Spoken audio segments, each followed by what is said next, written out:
Moms and dads, I bet you can relate to this email. Kirk, my son is just like the kids you described in your podcast. He comes home feeling defeated after school, feeling like he isn't smart. But I got him Crunch Labs and he loves it. Building the new toy and watching Mark Rober makes him feel smart. And then he explains, talking a million miles a minute, like our kids do, all the cool science facts he's learned. It's like I get my real kid back when he's building his Crunch Labs toy. And that is exactly why I was so psyched when my niece first told me how her son loves Crunch Lab. Confession, this is the one sponsor I wanted more than any other because it's such a perfect fit for our kids. So go to crunchlabs.com/calm and you'll see why. Crunch Labs is a STEM monthly subscription build box for kids. Your kids get a really fun toy in the mail every month. And what kid doesn't love that? And then they put it together by watching a step-by-step video from former NASA engineer Mark Rober, where he teaches all the cool physics that make the toy work. Mark's passion is helping kids think like engineers. And this helps your kids develop resilience and problem-solving skills while having a ton of fun. Get your kids something they will actually love, use, and look forward to getting all throughout the coming year. Build your child's confidence now. Visit crunchlabs.com/calm and get your kids Crunch Labs today. When you bring your child home for the first time, you want a baby monitor you can trust. When you choose Stork, you choose technology trusted to monitor 10 million babies in hospitals every year. Stork continuously tracks your baby's pulse rate, oxygen saturation, and temperature. Visit MassimoStork.com to learn more. Stork, a revolutionary baby monitor, is born.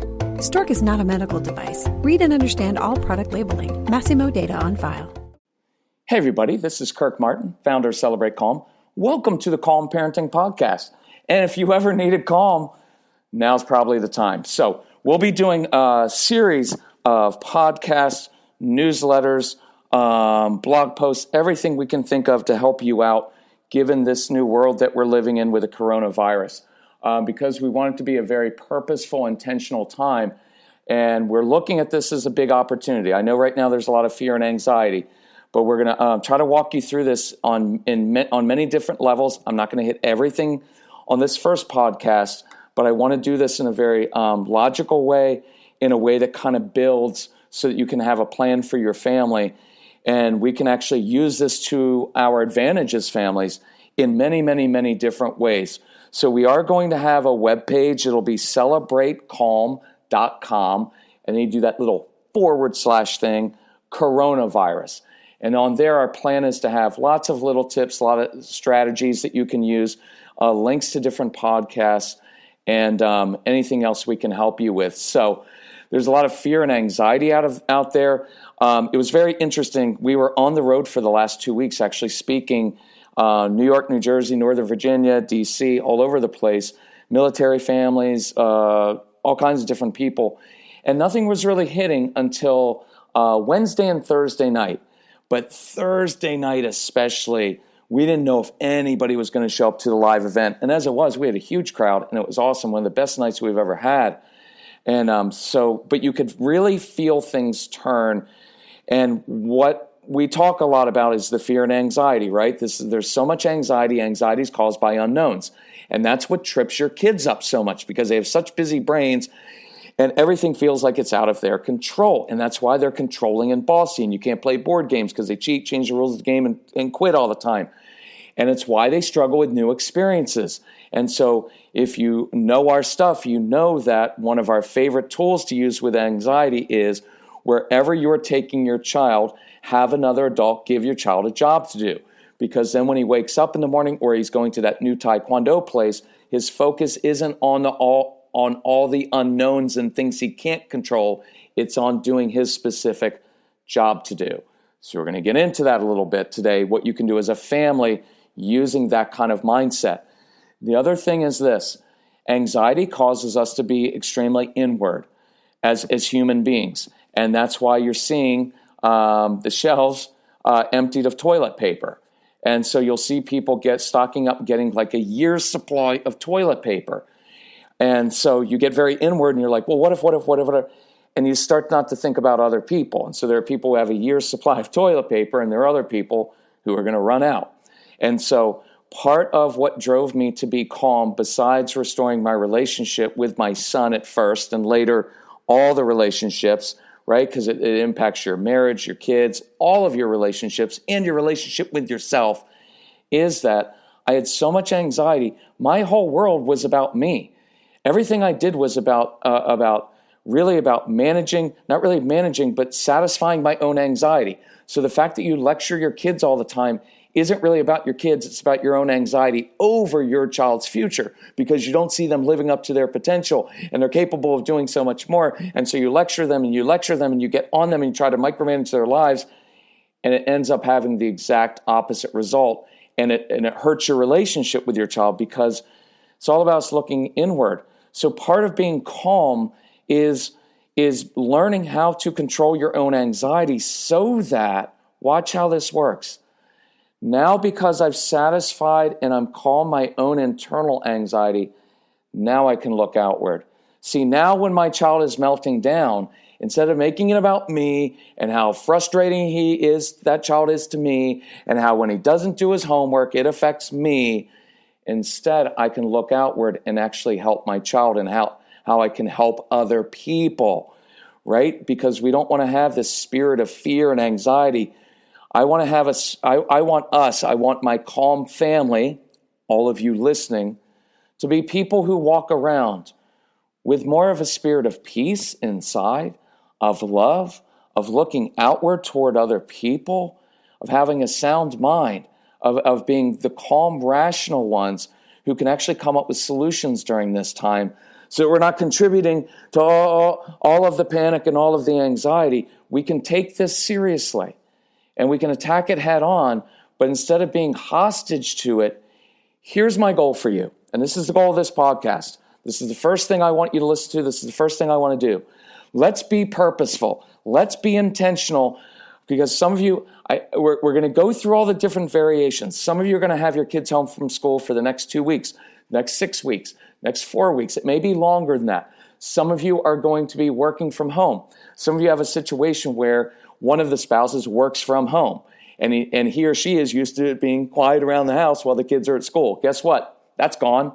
So what are we going to do now where we're all jammed together and we have reduced mobility out to go do things? Because it's not like, oh, well, let's just go to a theme park and let's just go to museums. They're all going to be shut down.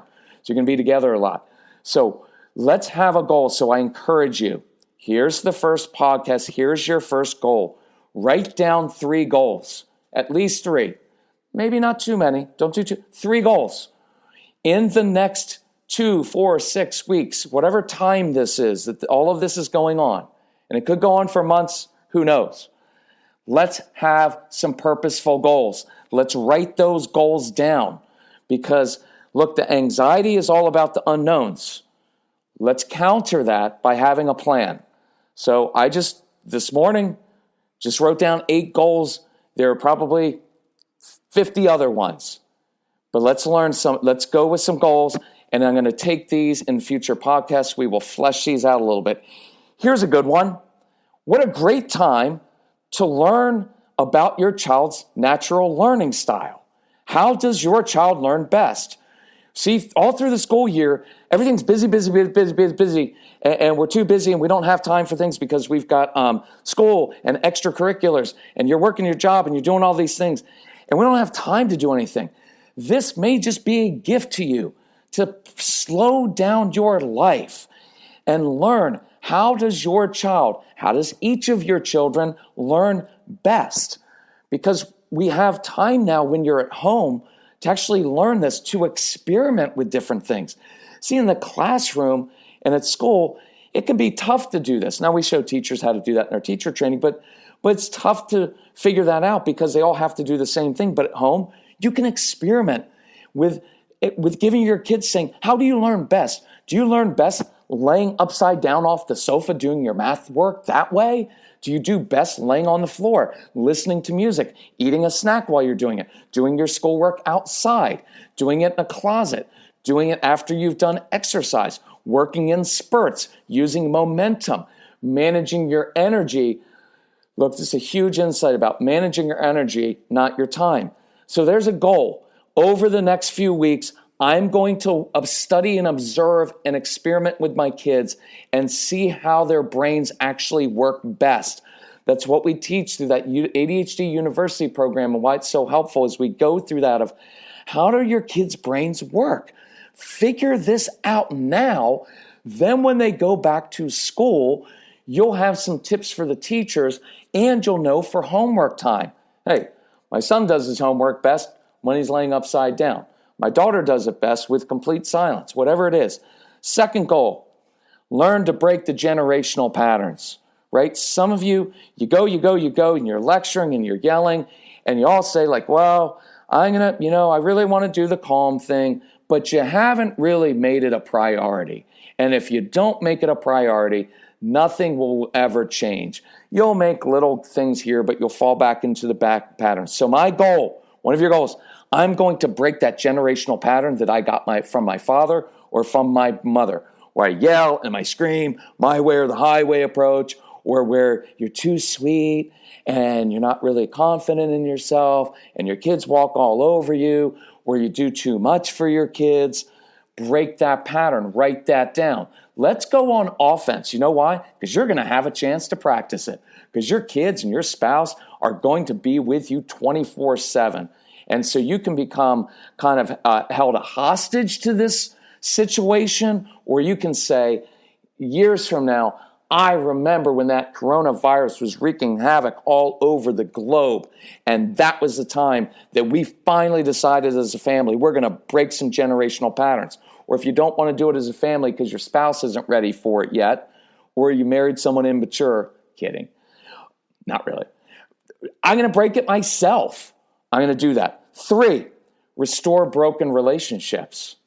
You've got broken relationships because you've misjudged your kids' motives and you've been on them possibly. No blame, no guilt here, just own it. You've been on them since the day they were born. Nothing's ever good enough for you, right? You have anxiety and you lecture and yell at them all the time, shake your head, nothing's ever good enough. And they've internalized that and they've shut down. Or maybe you have a teenager and he's felt like you've never really liked him or her and they've shut down. Why not use this time to restore that broken relationship and find some different ways that you can connect with this child and find different ways that you can learn to appreciate and actually enjoy this child? And I just encourage you, I'm going to try to do some stuff. We've got this program, it's called the No BS program, and it's awesome. I love it. It's 25 action steps, and I'll go through some of those in future podcasts because you need to break this. You need to break that old pattern of how you look at your strong-willed child and start to enjoy them. And take the first step and say, during this coronavirus time, I'm going to restore a relationship that has been broken. Because some of you have never really dealt with it. It just sits under the surface. Or you have a spouse, a husband, who's never quite really accepted your kids as they are. There's always a little tone in there of, I wish they were different. Now's the time that you restore that broken relationship. You've got the time to do it. Why not do it now? Otherwise, it will wreak havoc. Look, broken relationships are going to wreak havoc more than the coronavirus will. It just will. Broken relationships result in a lot of bad stuff going on with your kids and with your relationship. So heal that. Number 4, this is an awesome one. And if you can own this one and you can attack this one, this coronavirus, and again, not making light of all the havoc that is wreaking for people on so many different levels, from death to sickness to job losses to everything else. We're not making light of that at all. But look, that's not in my domain to control the physical part of this, right? I'm not a doctor. There are plenty of good voices out there. Do the right thing. I'm not going to repeat that. You've heard it from a million people. Here's my domain now, what I can actually have some impact on. Break the addiction to screens once and for all. Are you finally tired of it? Right? Because people complain, oh, my kids all the time. You ready to do something about it? Here's your opportunity. And I know what you're thinking. Opportunity? Our kids are going to have 20 hours a day where they have nothing to do, so I'm going to put them on their screens. And I get that. I get it. We homeschooled Casey for a while, so we know what this is like. We had 1,500 kids in our home. We spent days after day after day after week with kids, 8, 10, 15 kids like this in our home. And guess what? They weren't allowed to get on their screens. I know how hard it is, but you can do this. Why not use this as an opportunity to actually break that addiction to screens in your home? I'm going to do a podcast. We'll go through some ways to do that. But why not make that a goal? How cool would that be if you came out of this next however long it is and your kids and you had alternatives and didn't fight over screens all the time? Number 5, serve others. How can you serve others? There's some elderly neighbors that are much more vulnerable than many of us are. And they're afraid. Look, my mom's 85 and my stepdad's 84. I don't want them going to Walmart to get their stuff and to Giant and the grocery store, Wegmans, where they live. Fortunately, I have an awesome brother that lives up there, and he's going to serve them and help them. But maybe there's some neighbors in the neighborhood that need some help. Heck, maybe there's some people who run out of toilet paper. And if you hoarded 2 years' worth, maybe you can have a little, instead of a lemonade stand, you can have a little paper towel stand or little toilet paper stand and just put it out on the corner and say, hey, we stocked up, we've got enough.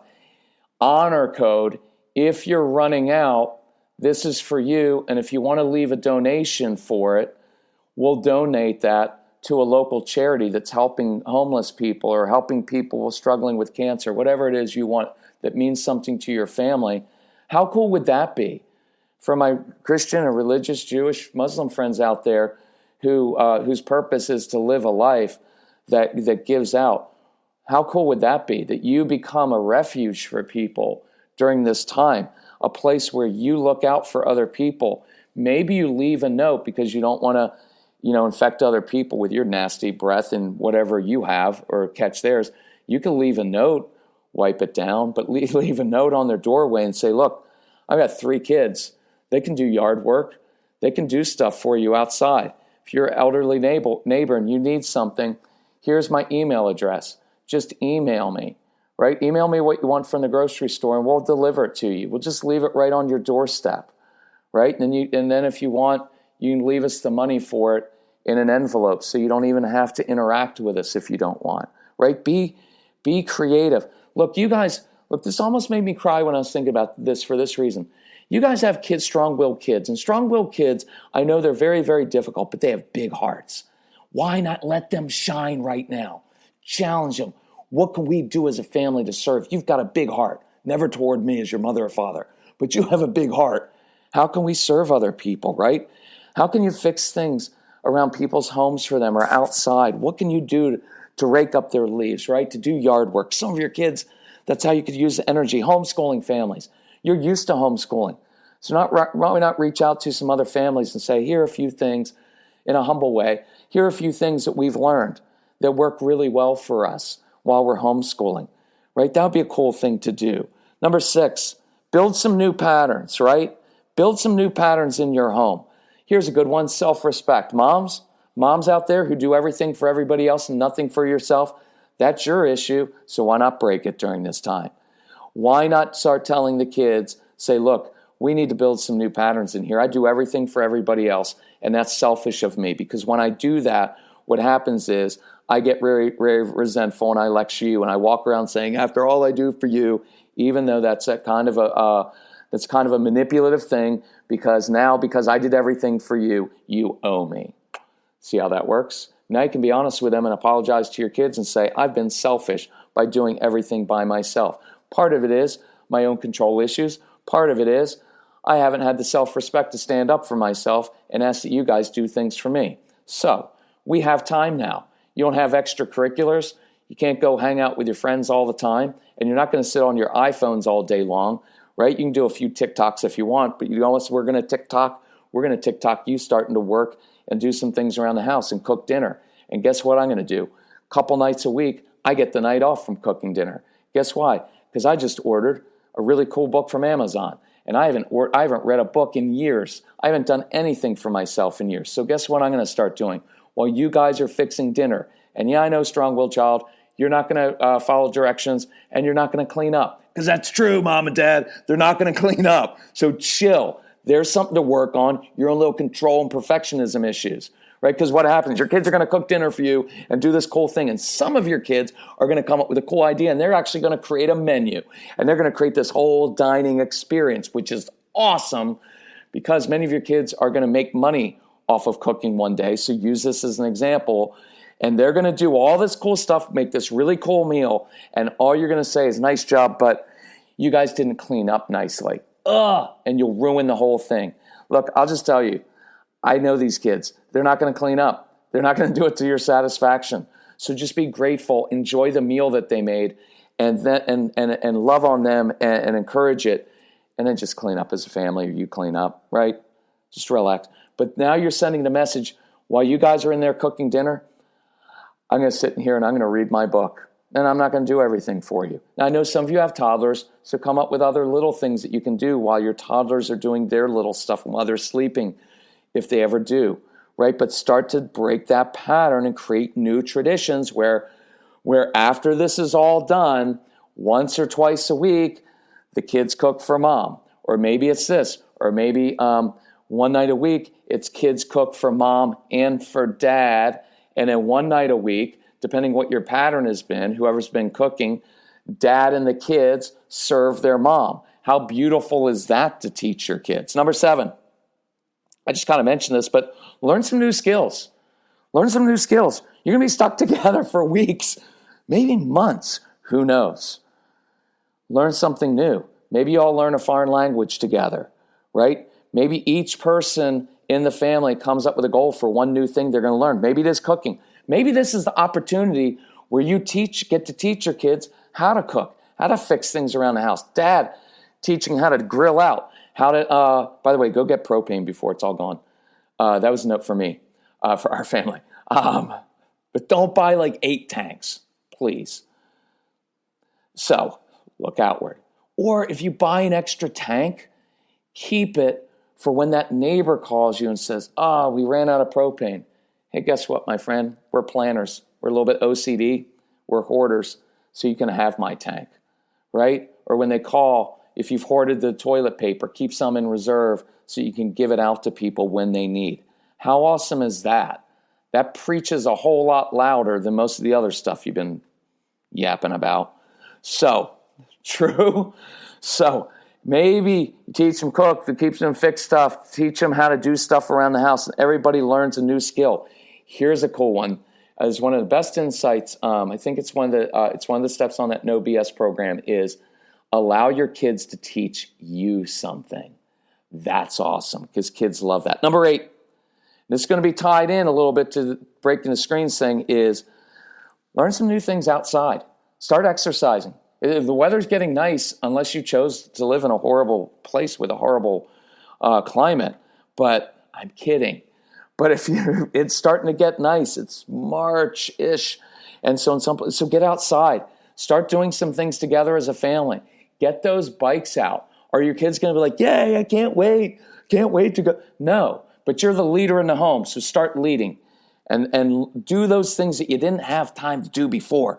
Do treasure hunts out in the neighborhood. Hide stuff in the woods. If you live in a place, your woods are like 8 trees in the backyard, right in your neighborhood. But hide some stuff. Make them dig up stuff, right? Be creative. Go for hikes. You can do that stuff now. Get out and do that and start creating some new patterns. But the point is, let's go on offense. Let's have a plan. Let's write down 3 goals and let's start working toward those goals. Email us, Casey, that's our son, at celebratecalm.com. Email us if you have questions, ideas you want addressed. We'll do it. Go to celebratecalm.com, celebratecalm.com/coronavirus, and you'll find it's going to be sparse. This is the first podcast, but we'll start adding to it. Share this with others. I don't want to spread panic right now. I want to spread calm, and I want us to be purposeful. I want us to people who spread good things, who do things for other people, who serve people, who use a time of anxiety to actually counter that, and we become lights, and we become the Celebrate Calm people, become those people who during trying times were the people who would manage their own anxiety so they could look outward and they could help other families and people in distress and people who need your help. We are the ones who can change this, and you can actually use this to change your family. This is a great time to do it. Let's not be fearful and be anxious about it. Let's control what we can control. And these 8 things, and there are 50 other things, you and I can control. So spread this podcast. Tell people about it. Email us with questions. We are not traveling for a few weeks, and so we have time. We are going to throw our energy into helping you.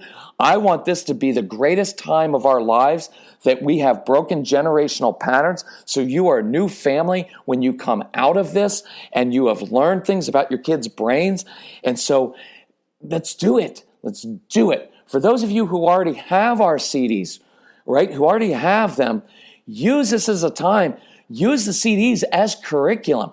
I've had homeschooling families for years doing this, where they'll pick a goal, one class during the next semester, where they say, okay, we're going to learn how to control our emotions. We're going to learn how our brains work best. So at work and at school, we can use our brains to the best of our abilities and use momentum and manage our energy, not our time.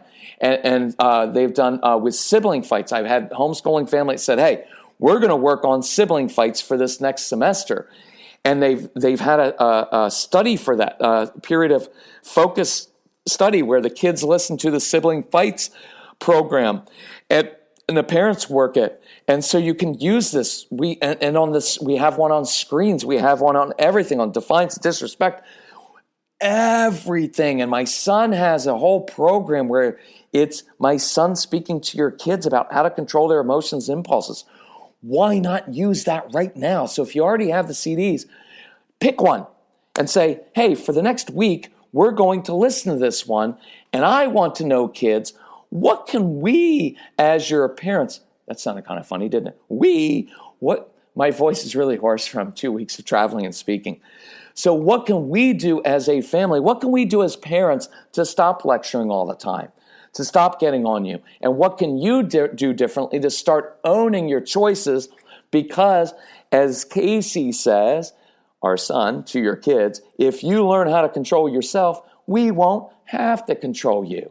That's really cool. So use it. If you don't have the CDs, get them. We have a special birthday sale that we're extending. Why? Because it's an awesome deal and it will change your family. And if you need help financially, if you need help picking out the right programs for your particular family, all you have to do is email Casey at celebratecalm.com, CASEY. He's our son. He'll give you the best customer service on the planet. And it's just email, or you can call him at 888-506-1871, and nobody's going to get infected. And what will happen is he will help you out. You will have a game plan for your family, and it's going to be awesome. I'm now, by the end of this podcast, I'm excited about this opportunity. I think your family is going to change. I think we're all going to change and come out of this stronger than we were before, with a game plan and new ways to help your kids succeed in school. Thank you for listening. Spread the word, spread the podcast. If we can help you, let us know. Love you all. Bye-bye.